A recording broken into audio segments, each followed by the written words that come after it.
First at 5.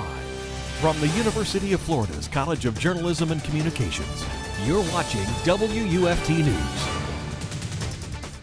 A once-in-a-generation snowstorm slammed the south on Tuesday, causing slippery roads, power outages, and travel delays. 1,500 miles of the Gulf Coast are feeling this extreme winter weather from Texas to Florida. The snow started to fall at about 3 p.m. Central, a little light at first, but it quickly picked up. Pensacola saw more than 8 inches of snowfall, an unprecedented amount even for areas more prone to snowfall. It didn't stop neighbors like Alexa Mixon from enjoying the snow for the first time, though. It's a winter wonderland here in Florida. This is so crazy. Ah! Like, wow, I'm covered in snow. This is so great. There was so much snow in parts of the Panhandle that Interstate 10 had to be shut down for several hours on Tuesday.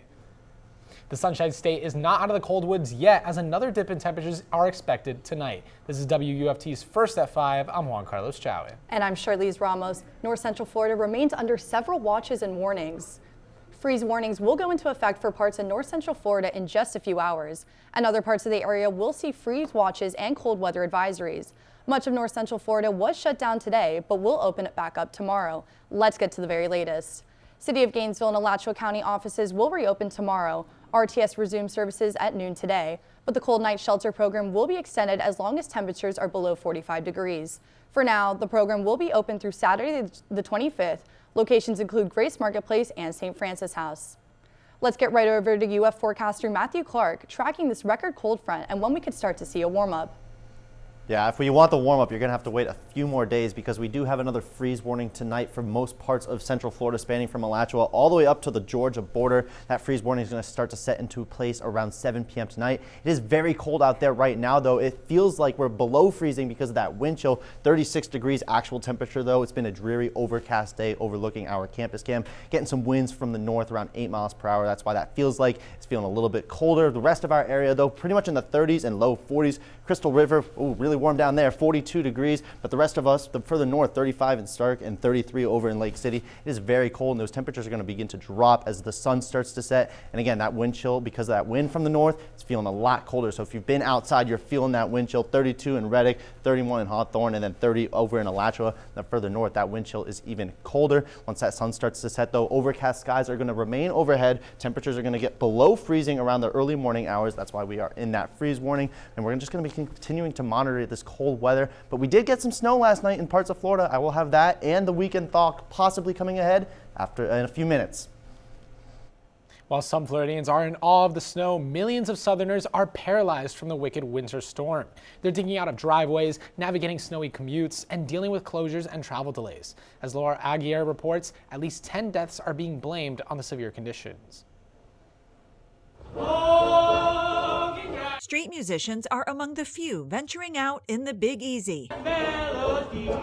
New Orleans was among several southeastern cities in the path of a massive winter storm this week. More snow has now fallen here this month than in Anchorage, Alaska, around 8 inches, shattering its modern all-time daily record. The paralyzing storm put a snowy deep freeze over 1,500 miles from the Texas Gulf to the Atlantic coast and up through the Carolinas. They're going to be driving on an ice rink. In some cases, motorists were forced to trade horsepower for people power to get momentum. I mean, we have snowstorms in Dallas, but not like this. Please stay off the roadways, stay off the overpasses. It was advice not everyone could heed. It was super dark and the roads were very slippery, and so we decided to pull off here at the first exit that we saw. In Alabama, this axe-throwing range became a refuge for dozens sheltering in place. Among the many snowfall records breaking Tuesday, Pensacola, Florida, which saw 7.6 inches officially, and some backyard rulers recording even higher, depths not seen here since 1954. The danger in the hours ahead now will be the ongoing bitter cold, which will cause snow melt to refreeze on many southern roadways for the next few days. In Charlotte, North Carolina, I'm Laura Aguirre reporting. City of Gainesville offices are reopening after closures due to freezing weather. WFT reporter Carolina Tortorelli is live in the studio with more information. Extreme low temperatures and freezing rain can be significant hazards to roadways and infrastructures. causing a dangerous coating of ice on roads and power lines. This forecast led to the arrangement of safety initiatives by the City of Gainesville in Alachua County. Mayor Harvey Ward signed an executive order declaring a local state of emergency on Tuesday. The order mobilized resources to coordinate the city's severe weather response for the safety of residents. Though northern Florida cities such as Pensacola saw 7 inches of snow, the impact in Gainesville was minor. And while Gainesville residents woke up this morning to a much calmer picture than initially forecasted, leaders from both the city and Alachua County services were still ready to err on the side of threat level, unsafe conditions on the roadways. We anticipate that there may be an increased call volume to 911. So all of our emergency services with fire rescue and then law enforcement, they are adjusting accordingly. Regional transit systems buses have resumed regular operation, and the rest of Gainesville and Alachua County facilities will follow suit beginning Thursday morning. The dangerously cold temperatures will continue, especially at night, but the UF weather team is forecasting warmer conditions starting this weekend. Live in the studio, Carolina Tortorelli, WUFT News. Ocala Police Department will conduct its 5th year of high visibility enforcement to keep pedestrians safe. They aim to increase and educate on Florida traffic safety laws. The program will continue through May 2025. The roads focused on most are South Pine Avenue, Silver Springs Boulevard, US Highway 27, and Southwest College Road. Officers will be looking out for speeding, cars blocking crosswalks, jaywalking, and the use of bike lights at night. The Hogtown Medieval Fair is taking over Depot Park starting Saturday for what some are calling a magical weekend. Guests will be able to enjoy entertainment and shop at a medieval-themed marketplace. The fair is free and open to the public. Free shuttle and tram rides will take attendees from several downtown parking locations. The event takes place from 10 a.m. to 6 p.m. on both days at Depot Park. Additional information can be found on our website at WFT.org. Coming up on WUFT's First at 5, freshly inaugurated President Trump has begun cutting down on government diversity programs. The Trump administration has already made way through federal employment initiatives that will leave lots of people out of a job. You're watching WUFT-TV News. Thousands of federal diversity, equity, and inclusion employees are now on paid administrative leave due to an executive order from President Trump. He's now ordering all agencies to come up with a plan to dismiss those employees by the end of the month. And as Alizbar reports, this comes as he's facing more backlash from his broad pardon of January 6 defendants. First full day. President Trump continuing a flood of executive actions with an order placing all federal employees in diversity, equity, and inclusion roles on paid leave by this evening in preparation for shutting those programs down and firing the workers. It's unclear how many will be affected. Capitol Hill responding. What you're going to see under President Trump reacting to the feelings of the American people is to go back to a race-neutral, gender-neutral system based on merit. And I think this DEI leave is just another example of kind of cruelty and pettiness. It comes amid backlash from police organizations and lawmakers in both parties over President Trump's blanket pardon for roughly 1,500 January 6 rioters, including those convicted of violent crimes like beating officers and shocking them with their own tasers. To me, I just can't agree. I'm about to file 2 bills that will increase the penalties up to and including the death penalty for the murder of a police officer. Jackson Reffitt, who reported his father, Guy Reffitt, seen here during the Capitol attack, now fears for his safety. It goes far beyond my dad. There are people out there that I get death threats by the minute now. I mean, people feel so validated. On immigration, President Trump now directing the Justice Department to make identifying undocumented immigrants and prosecuting violations a top priority, including prosecuting state and local officials who resist enforcing new immigration laws. That, as defense and White House officials tell NBC News, the administration is preparing to send 1,000 more active duty troops to the border that President Trump has ordered sealed. In Washington, Alice Barr, NBC News.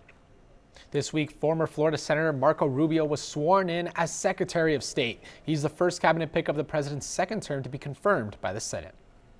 The former Florida senator was read the oath of office by Vice President J.D. Vance, becoming the nation's 72nd Secretary of State. Following his swearing in, the secretary spoke about his goals for the State Department and what he views as the mandate President Trump has set for them. It's an extraordinary honor and a privilege to serve in this role, to be here, frankly, to oversee the greatest, the most effective, the most talented, the most experienced diplomatic corps in the history of the world resides in this building. Florida Governor Ron DeSantis appointed former Attorney General Ashley Moody to replace Rubio in the Senate. After voting for his own confirmation Monday night, Rubio resigned from his seat. Moody was sworn in Tuesday. Officials say the Trump administration is planning to send approximately 1,000 more troops to the southern border. It comes after President Trump signed several executive orders on Monday dealing with immigration soon after being sworn in for a second term in the White House. Part of the plan is to declare a national emergency at the border and send troops to both enforce and expand the border wall. Officials say they expect the first of these troops to start deploying in a matter of days. Well, the snow has fallen, and it has fallen a lot in Florida. I will have exactly how much snow has fallen and when we could see a warm-up coming up after the break. You're watching WUFT-TV News.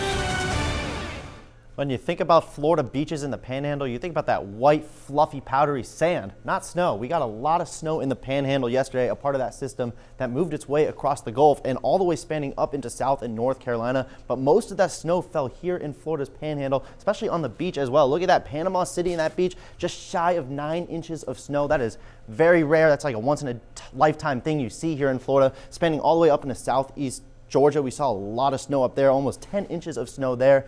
Very rare snowstorm. A couple other notable snowfall totals happened just in Pensacola. We just got shy of 9 inches in Milton. That is the Florida state record for snow in one single day, which is just crazy. The rest of our area, though, got northward of a couple inches. Doak Campbell over in Tallahassee got around 2 inches of sleet in their stadium. Just insane to see all that snow. And we did see a little bit of snow in Florida. I filmed this video last night, just shy of off 13th. A couple flurries coming down there. Very rare sighting, just a couple flurries. That's like 5 minutes I saw the flurries for. But still, to see snow in Gainesville, that is very rare. Campus cam overlooking that sky right now. It is dreary outside. Have not seen the sun all day. We're not going to get snow or precipitation tonight, but those temperatures are going to drop below freezing. Right now, 36 degrees though. Feels like 30 degrees because of that wind chill from the north, around 8 miles per hour, keeping us a little bit chilly. The rest of our area though, the further up north, are already almost freezing in Lake City and Live Oak. Jacksonville, 34 degrees and 35 over in Stark. Once that sun starts to set though, those temperatures are going to drop. The wind chill is also going to further drop. The rest of the wind chill in our area though,